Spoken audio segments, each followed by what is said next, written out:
अस्सलाम वालेकुम, hello and welcome to sports room. मैं हूं आपका मेज़बान नजीब उल हसनैन। पाकिस्तान और जनूबी अफ्रीका के दरमियान पाल में सीरीज़ का पहला वनडे इंटरनेशनल जारी है और जनूबी अफ्रीका ने टॉस जीता है और बैटिंग का फैसला किया और काफ़ी अच्छा आगाज़ हो गया। अब से कुछ देर पहले तक 6 ओवर का खेल मुकम्मल हो चुका है और 39 for no loss South Africa का स्कोर है। मेरे साथ स्टूडियो में मौजूद हैं आज स्पोर्ट्स कॉरेस्पॉन्डेंट शाहिद हाशमी साहब। शाहिद साहब अस्सलाम वालेकुम।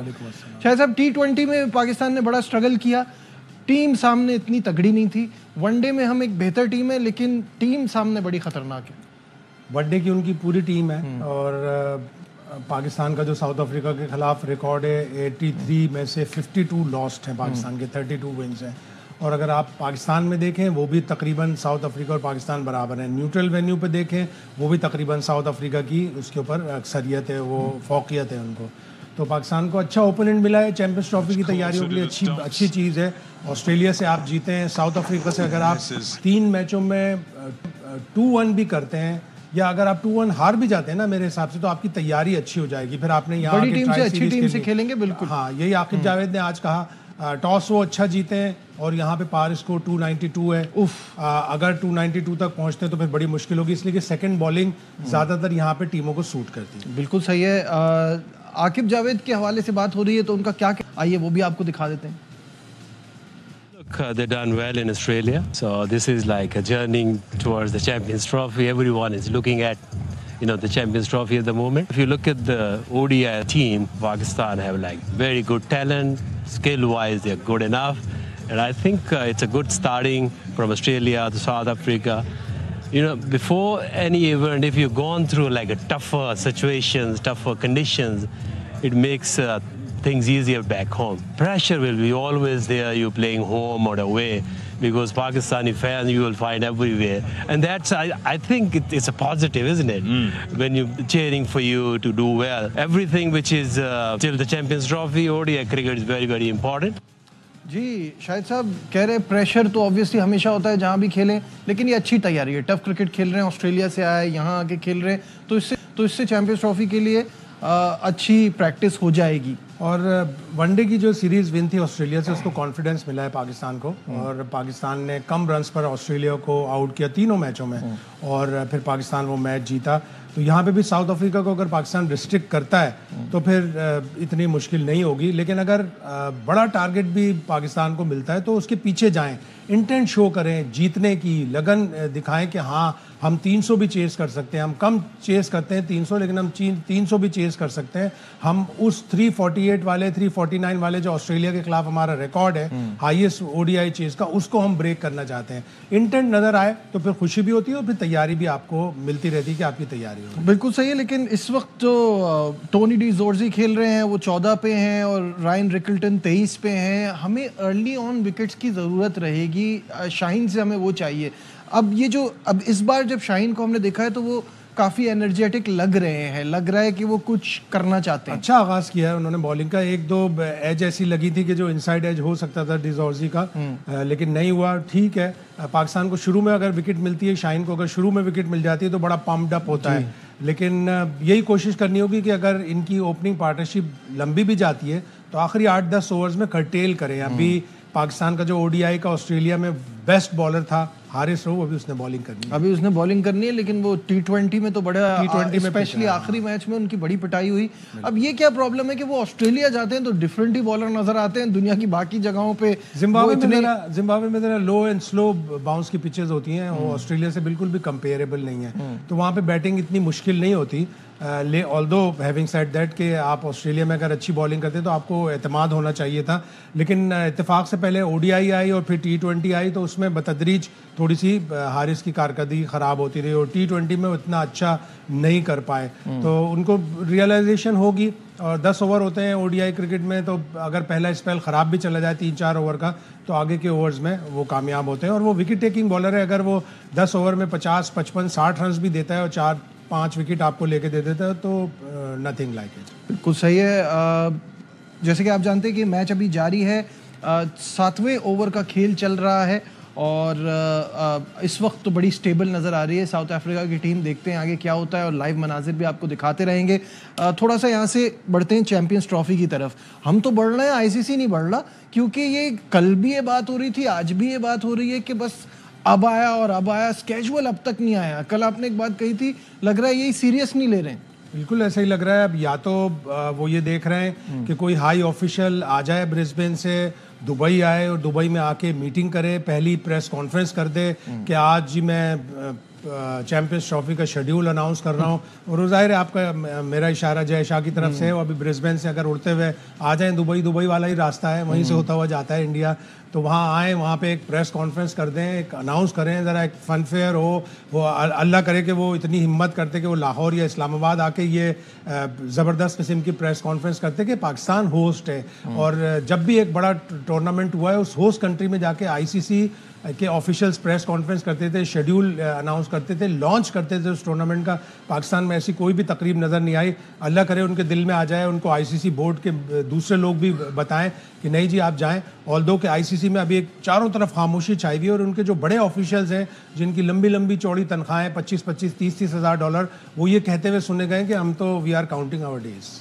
Counting our days. अच्छा, तो आपको लग रहा है कि जाहिर है बड़ी सफाई भी हो सकती है। ये भी हो सकता है कि आईसीसी का ऑफिस इंडिया चला जाए, ताकि जो पैसे खर्च होते हैं दुबई में, काफ़ी ठीक ठाक मंथली उनके खर्च होते हैं, वो पैसे भी खर्च ना हो, कम हो। तो अब जय शाह जाएंगे, इकोनॉमिक ड्राइव की तरफ जाएंगे, पूरी दुनिया में हो रहा है। और ब्रॉडकास्टर भी कह रहा है कि हमारे पैसे जो हमने 3 बिलियन, 3.25 बिलियन डॉलर देने का कहा है, उसमें आप थोड़ी सी कटौती कर दें। बिल्कुल सही है। अच्छा, कल क्योंकि हम काफ़ी सारी इस पे भी बात हो रही थी जेसन गिलेस्पी के हवाले से, और ये क्योंकि हम चैंपियंस ट्रॉफी की तरफ बढ़ रहे हैं और इस तरह की चीज़ें जब सामने आती हैं तो मज़ा नहीं आता, लगता है कि हमसे कहीं कोई गलती भी हो रही है। मोहम्मद हफीज़ का भी इन चीज़ों के हवाले से कुछ कहना था, आइए आपको वो भी दिखाते हैं। मैंने कुछ स्टैंड बदल के हमें स्ट्रॉन्ग मैसेज देना चाहिए इस मरतबा। अगर इस मरतबा भी पुराने चेयरमैन की तरह, क्योंकि मुझे लगता है कि मोहसिन नकवी साहब जिस बड़ी पोस्ट पे मौजूद हैं उनको बहुत सी जिम्मेदारियां निभानी हैं, तो अगर पुराने चेयरमैनों की तरह स्टेटमेंट्स दे दी गई और उसको इम्प्लीमेंट ना किया गया तो मुझे बहुत तकलीफ हो। कहीं ना कहीं एडमिनिस्ट्रेशन का इशू है। जो सारा सिनेरियो क्रिएट हुआ है वो पिछले साल 1.5 साल की बहुत सी चेंजेस के साथ हो रहा है। जब आप उनको 2-2, 3-3, 4-4 माह के बाद बदल दोगे, it's not right message for the players and for the whole nation कि हम लोग किसी फैसले के ऊपर टिक नहीं पा रहे। ऐसा नहीं होना चाहिए था। जैसे कि जेसन गिलेस्पी को लेके आए, गैरी कर्स्टन को लेके आए, they are world famous coaches. अगर आप उनको लेके आए तो फिर उनको पूरा रन दे। टोटल फेलियर है और वो कहीं थमता हुआ मुझे नजर नहीं आता। हफीज़ की 2 इम्पॉर्टेंट पॉइंट, हर बार की तरह इस बार आपको ज़रा झुकना नहीं है, अपना एक स्ट्रॉन्ग स्टेटमेंट शो करना है। वो अभी तक तो पाकिस्तान क्रिकेट बोर्ड ने किया ही। साथ साथ ये कि ये गलती जो है कि आप चीज़ों को सही से मैनेज नहीं कर रहे। कल भी हम यही बात कर रहे थे कि it could have been held in a much better way. ऐसे हैंडल किया जाता कि ये प्रॉब्लम ना आती। ग्रेजुअली प्रॉब्लम आते गए। गैरी कर्स्टन देर से आए, पाकिस्तान की टीम ऑलरेडी आयरलैंड, इंग्लैंड पहुंची हुई थी, उन्हें बड़ा थोड़ा सा टाइम मिला T20 वर्ल्ड कप के लिए। वो जो चीज़ें चाह रहे थे वो नहीं कर पाए। उन्होंने सोचा था कि शायद T20 वर्ल्ड कप के बाद मैं कुछ चेंज करूंगा। वो कुछ प्लेयर्स को नहीं चाहते थे T20 फॉर्मेट में, वो नया कप्तान भी चाहते थे। वो बातें डेवलप नहीं हो सकी, वो आराम से सुकून से छोड़ के चले गए। But man of character Gary Kirsten ने कुछ भी नहीं कहा, बावजूद इसके कि हमने और बहुत सारे मीडिया के लोगों ने इंडिया से भी, यहाँ से भी बड़ा उनका पीछा लिया, साउथ अफ्रीका में भी पीछा लिया उन्होंने, लेकिन कोई बात नहीं कि अपने सुकून से अपनी केप टाउन की एकेडमी में अपना काम कर रहे हैं। गिलेस्पी बीइंग ऑस्ट्रेलियन थोड़ा एब्रेसिव भी हो जाते हैं, थोड़ा एकदम से हाई प्रोफाइल कोचिंग करके आए थे, तो उन्होंने सोचा कि नहीं मैं तो फायरिंग करूंगा, मैं तो किसी को नहीं छोड़ूंगा। और वो फायरिंग कर रहे थे। इंग्लैंड की सीरीज़ के दौरान ही उन्होंने स्काई पे जाके इंटरव्यू दिया कि आई एम फ्रस्ट्रेटेड, मैं तो डे टू डे कोच बन गया हूँ। लेकिन आप डे टू डे कोच बने इसलिए कि आपने गलतियाँ की, आपने संगीन गलतियाँ की, आपने अपना होमवर्क नहीं किया हुआ था, आपको पाकिस्तान में जीतने का फॉर्मूला नहीं पता था, आपने बांग्लादेश के खिलाफ पाकिस्तान को 2-0 हरवा दिया। उसमें लेकिन जो प्लेयरों का उसकी भी रिजर्वेशन है ना शाहिद साहब, कि मैं तो सिर्फ ऐसा लग रहा था कि कैचिंग कराने जाता हूं, मुझे चीज़ों में इन्वॉल्व नहीं किया जाता था। देखिए, अगर आपको किसी को ये शो करना है ना, दूसरे टेस्ट से पहले पिच पे खड़े होके और उससे एक दिन पहले होटल में भी सारी टीम मौजूद थी, शान मसूद भी मौजूद थे, गिलेस्पी भी मौजूद थे, पूरी सिलेक्शन कमेटी ने बैठ के डिसाइड किया। अब वो अगर ये बात कह रहे हैं कि मुझे सिलेक्शन में हिस्सा नहीं दिया, जबकि शान ने भी ये कहा कि मेरा बाबर आजम के उसमें फैसले में मुझसे भी मुशावरत की, गैलेस्पी से भी की, ऑल्दो वो दोनों हक में नहीं थे बाबर आजम को ड्रॉप करने के, वो तो लेकिन आप देखें कि वो डिसीजन सही साबित हुआ। दैट इज वो तो ठीक है, मेरे हिसाब सारी से चीजें सही है, ठीक है, मिस हैंडल हुआ है, उनकी शिकायत हुई है, लेकिन गैलेस्पी ने भी अपना होमवर्क नहीं किया हुआ था। उन्होंने जब मार खाई, जब 3 टेस्ट मैचेस में पाकिस्तान हार गया, तो इतना ड्रास्टिक मेजर लेकर उनको सिलेक्शन पैनल से अलग कर दिया गया। उनकी क्या कमजोरियां थी ये अब जाहिर है कब पाकिस्तान क्रिकेट वो बोर्ड अच्छे बुरे कोच की और गलतियां तो हम मान रहे हैं ना, क्योंकि वो इतने बड़े प्लेटफॉर्म पे पहली बार काम भी कर रहे थे। इंटरनेशनल टीम को कोच करना एक बड़ा चैलेंज होता है। प्रॉब्लम ये, लेकिन किसी को ये शो कराना ना कि अब हमें आपकी ज़रूरत नहीं है, ये बड़ा आसान काम है कि आप उनको चीज़ों में इन्वॉल्व ना करें। आप जब आप उसके नायब को हटा रहे हैं, वो कह रहे हैं मुझसे पूछना तो दूर की बात, मुझे किसी ने इन्फॉर्म भी नहीं किया, मुझे पता ही नहीं था। अव्वल तो लाना ही गलत था टीम नीलसन को। ठीक है, गैलेस्पी ने अपनी डिमांड की होगी, Pakistan cricket board strong foot रखता कि नहीं हम अभी नहीं कर सकते, आप थोड़ा सा रिजल्ट दिखाएं। आपके साथ ऑलरेडी अजहर महमूद है, आप एक और जब तक आप अपने कोच को डेवलप नहीं करेंगे असिस्टेंट रखकर, आप कैसे आगे बढ़ेंगे? सारे कोचेस, बड़े कोचेस तो सारे अपनी टीम बनाते हैं। अभी देखे गौतम गंभीर भी वो रिजल्ट नहीं दे पा रहे जो इंडिया चाहता है, लेकिन वो सबको अपने लेकर आए। गौतम गंभीर पे क्रिटिसिज्म हो रही है। क्या इंडिया के पास रायन टेन डुस्काटे से बड़ा कोई प्लेयर नहीं है? हजारों है इंडिया के पास। रायन टेन डुस्काटे ने थोड़ी बहुत कोचिंग की है काउंटी क्रिकेट में, वो नेदरलैंड का प्लेयर है, आपने उसको उठा के असिस्टेंट कोच बना दिया। ठीक है, Morne Morkel world class bowler था, टेस्ट में उसकी बड़ी जबरदस्त, हमारे यहाँ भी था, टेस्ट में उसकी बड़ी जबरदस्त परफॉर्मेंस। आप बॉलिंग कोच बाहर से ले आए बिकॉज आपकी फास्ट बॉलिंग ट्रांजिशन फेस में इंडिया की है। ये बुमराह ने भी कहा कि हमारी फास्ट बॉलिंग ट्रांजिशन के फेस में है। मॉर्नी मॉर्कल को अप्लाई वेल एंड गुड, लेकिन रायन टेन डुस्काटे रोहित शर्मा को, विराट कोहली को, केएल राहुल को बताएगा तो अभी तो शायद असलम भी नहीं बता सकता ना। शायद भाई सब अपने बंदे लाते हैं, चाहे पाकिस्तानी कोच हो चाहे फॉरेन कोच हो, सबका अपना एक कंफर्ट जोन होता है। और उस टाइम पे जब आपका चल रहा होता है ना काम, तो बोर्ड्स भी मान रहे होते हैं। अब वो आपने केकेआर को जिताया हुआ था इसी टीम के साथ, हमारे यहाँ भी सबको ट्राई करके देख लिया ना। यूनुस को भी ट्राई किया, यूसुफ को भी ट्राई किया, कभी हमने कंसिस्टेंसी नहीं की। यूनुस को भी ज्यादा वक्त देना चाहिए था, वक्त देना चाहिए था, यूसुफ को भी वक्त देना चाहिए था, लेकिन आप इसी तरह चेंजेस करते रहे और आप चॉप एंड चेंज करते रहोगे तो आपके फिर यही वही जो हफीज बात करे ना कि इतने क्विकली चेंजेस नहीं होने चाहिए, हर चीज में थोड़ी कुछ हालात ऐसे बन गए कि पाकिस्तान क्रिकेट बोर्ड को ये डिसीजन लेना पड़ा। जब गैलेस्पी आए थे तो बड़ी उम्मीदें थी कि हाँ वो एक इंटेलिजेंट कोच है, जिस तरह उन्होंने यॉर्कशायर में कोचिंग की है, लेकिन जिस तरह जो मैंने उनकी प्रेस कॉन्फ्रेंस अटेंड की, मुझे तो मायूसी हुई। बिल्कुल मुझे लगा कि जैसे he was not up to the international standard. मतलब वो बात ये है ना कि वो तो पाकिस्तान के कोच बने थे अपनी सीवी को स्ट्रॉन्ग करने के लिए। जब आप आए पाकिस्तान, जैसे मिकी आर्थर करते थे, जैसे बॉब वुल्मर करते थे, कि पाकिस्तान की डोमेस्टिक क्रिकेट का पूरा अहवाल उन्हें पता होता था। वो बॉब वुल्मर तो जाते थे मैच देखने, मिकी आर्थर भी कई फर्स्ट क्लास मैच देखने गए। जैसन गिलेस्पी के पास तो टाइम ही नहीं था, और ये शिकायत पाकिस्तान क्रिकेट बोर्ड को भी है कि वो ज़्यादा टाइम देना नहीं चाहते। तो उनकी अपनी एकेडमी एडिलेड में भी चल रही है, उनकी फैमिली भी एडिलेड में रहती है। तो इस तरह का कोच अव्वल तो जब आ गया था तो फिर थोड़ा सा प्रॉपरली मैनेज करते, बैठ के बात करते, लेकिन हालात ऐसे हो गए कि पाकिस्तान क्रिकेट बोर्ड को ये कड़वी गोली खानी पड़ी। बिल्कुल ऐसा ही है। कमर्शियल ब्रेक जाइएगा, विल बी राइट बैक।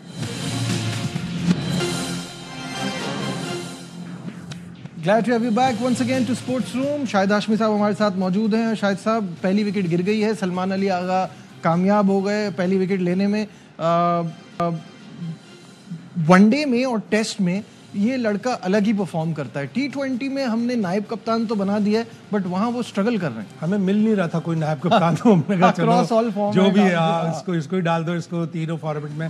लेकिन अगेन टाइम देना पड़ेगा उसको, ना करें तो ज्यादा अच्छा है, इसलिए कि टेस्ट और ओडीआई बड़ी क्लोज फॉर्मेट्स हैं, दोनों में वो अच्छा कर रहा है। टेस्ट में तो उसने कमाल की बैटिंग की कि टेल के साथ करके पाकिस्तान को तीनों टेस्ट मैचों में उसने टेल के साथ बड़ी जबरदस्त बैटिंग की। ओडीआई में भी बहुत अच्छा है, ओडीआई में बॉलिंग भी उसने अच्छी की, ऑस्ट्रेलिया में भी अच्छी बॉलिंग की, और जिम्बाब्वे के फर्स्ट 2 ओडीआईज में अगर मैं गलत नहीं हूँ दोनों में 3-3 विकेट लिए थे। तो वो बेस्ट बॉलर था पाकिस्तान का तकरीबन, सुफियान मुकीम के साथ या और दूसरे जो बॉलर थे। तो पाकिस्तान को चाहिए कि इसको वाइट बॉल में भी सिर्फ ओडीआई तक महदूद रखे।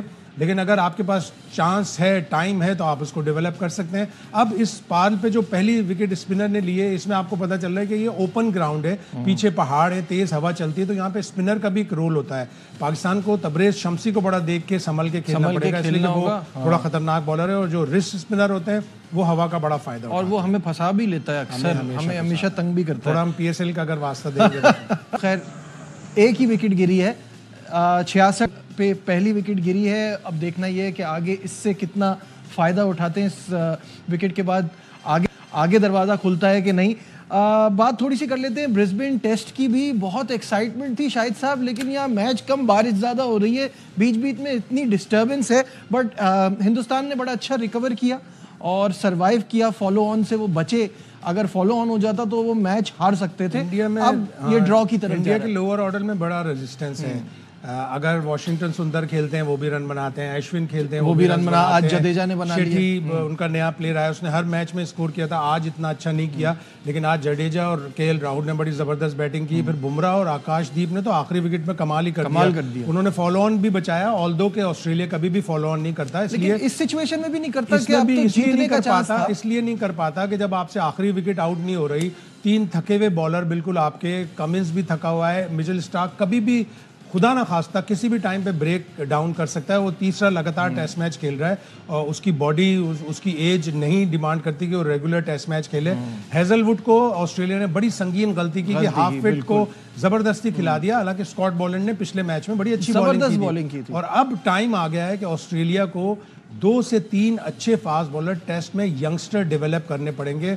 न जाने क्यों वो लांस मॉरिस को नहीं खिला रहा है, वो एक इंतहाई तेज स्पीड वाला 145 प्लस का बॉलर है, उसको पता नहीं क्यों नहीं खिला रहा है। बो वेबस्टर को, ऑलराउंडर को, फास्ट बॉलर है, उसको भी लेके आए थे पिछले टेस्ट मैच में, उसको भी नहीं खिला रहा है। अगर ऑस्ट्रेलिया ने एशेज से पहले 2 फास्ट बॉलर डेवलप नहीं किए तो ये 3 फास्ट बॉलर ऑस्ट्रेलिया को मतलब इस और ऑब्वियसली कि अब ये इतना रेगुलरली खेलना इनके लिए मसला है। आपने आप किसी वक्त पे ऑस्ट्रेलिया को मिचेल स्टार्क को भी रेस्ट कराना था, लेकिन चूंकि अब हेजलवुड पूरी सीरीज से बाहर हो गए तो अब शायद ना करा सकें। अच्छा, प्रॉब्लम इसमें ये भी है कि ये वाला जो काम हेजलवुड वाला किया, ये तो नॉर्मली पाकिस्तान करती है कि हाफ फिट को डाल देते हैं हम लोग। फ्रस्ट्रेशन होगी उन्हें कि ये एक बड़ा क्रूशल टेस्ट मैच है, टर्निंग पॉइंट भी हो सकता है, 3rd टेस्ट मैच बड़ा क्रूशल है, तो उन्होंने डेस्परेशन में हेजलवुड को पुश किया। ऑल्दो कि जब आखिरी दिन प्रैक्टिस, टेस्ट मैच से एक दिन पहले प्रैक्टिस थी, तो वहाँ सारा मीडिया पहुंचा हुआ था देखने के लिए कि हेजलवुड को देखें किस तरह बॉलिंग करता है, कितना फिट है, तो उसको स्कॉट करके किसी और ग्राउंड में ले गए, एलन बॉर्डर फील्ड पे ले गए ब्रिस्बेन, और वहाँ जाके उसने 1.5-2 घंटे बॉलिंग की मीडिया से छुपा के। तो इसका मतलब है कहीं ना कहीं उनको ये खदशा जरूर होगा कि हेजलवुड पूरा टेस्ट मैच सरवाइव कर पाएगा या नहीं कर पाएगा। और बात कर लेते हैं हम जल्दी से इंग्लैंड और न्यूजीलैंड की टेस्ट सीरीज की, जो 2-1 से इंग्लैंड ने अपने नाम की। बड़े ही अजीब गरीब किस्म की ये सीरीज रही है। पहले दोनों मैच इंग्लैंड ने बिल्कुल 1 साइडेड जीते, अब तीसरा ये मैच न्यूजीलैंड ने 1 साइडेड जीता, thanks to Kane Williamson and Mitchell Santner. मेरे हिसाब से तो न्यूजीलैंड को ये टेस्ट सीरीज 2-1 से जीतनी चाहिए थी, ताकि वो WTC में रहते, फाइनल की दौड़ में रहते। अब उनके ऊपर बड़ा मतलब दूसरे रिजल्ट आएंगे अच्छे, तो शायद वो किसी तरह स्नीक थ्रू कर जाएं। न्यूजीलैंड ने पहले टेस्ट मैच में 8 कैच छोड़े, 5 कैच हैरी ब्रूक्स के छोड़े जिसने 100 बना दिया। और इंग्लैंड की टीम हमेशा तेज बैटिंग करती है, इस टेस्ट मैच में भी उन्होंने तेज बैटिंग करने की कोशिश की। और अब तक बेसबॉल के दौर में जितने भी टेस्ट मैच 31-32 टेस्ट मैच खेले हैं इंग्लैंड ने, वो पूरे टेस्ट मैच को 286.2 ओवर्स में खत्म कर देते हैं। एवरेज 286.2 ओवर्स है, जो कि बहुत ही कम है। और वो तेज बैटिंग करने के चक्कर में पहली इनिंग्स में फ्लॉप हो गए, बड़ी लंबी लीड कंसीड की, तो 600 रन का टारगेट जब उनको मिला तो ये उनकी हैवीएस्ट डिफीट है, 423 रन। 423 हैवीएस्ट। उसके बावजूद के 2-1 जीते हैं। इंग्लिश प्रेस आप देख लें, वो माइकल वॉन और सारे पीछे पड़े हैं कि आप बेसबॉल को चेंज करें, ऑल्दो कि उन्होंने सीरीज जीती है। अच्छा, ये सीरीज तो जीत गए बच्चों। आप जो न्यूजीलैंड वाली बात कर रहे हैं कि इतनी शानदार कामयाबी हिंदुस्तान में जो कोई नहीं सोच सकता था, और उसके बाद अपने घर में ऐसे हार जाना, ये थोड़ा सा उनको ओपनर का परेशानी है। पहले दोनों टेस्ट मैचों में बिल्कुल फ्लॉप रहा। उनको अच्छा होता ये करते कि वो पहले मैच से ही किसी तरह विल यंग को डालते, जो इंडिया में ज़बरदस्त परफॉर्मेंस दे के आया था, इन फॉर्म बैट्समैन था, लेकिन शायद वो उसकी जगह नहीं बना सके। केन विलियमसन वापस आए तो उनकी जगह नहीं बना सके, और वो अच्छे फॉर्म में थे। अगर वो होते तो यकीनन कुछ फ़र्क पड़ता। और फिर टीम सऊदी ने भी तीनों टेस्ट मैचेस में कोई ख़ास परफॉर्मेंस नहीं दी। आज उनका अलविदाई टेस्ट मैच था और वो आज वो रिटायर हो गए। इस पूरी सीरीज़ में वो उनकी परफॉर्मेंस बड़ी मुश्किल से उनको तीसरा टेस्ट मिला होगा कि एक फेयरवेल टेस्ट देना, ऑल्दो कि उनके पास एक दो और अच्छे फास्ट बॉलर हैं, उनको खिला सकते थे। बिल्कुल सही है। 11वें ओवर का खेल जारी है। प्रोग्राम में बस इतना ही। चलते चलते शाहिद साहब आपका बहुत शुक्रिया। उम्मीद करता हूँ प्रोग्राम आपको पसंद आया होगा। दीजिए अपने मेज़बान नजीबुल हसनैन को इजाज़त। अपना बहुत ख्याल रखिए। अल्लाह हाफ़िज़।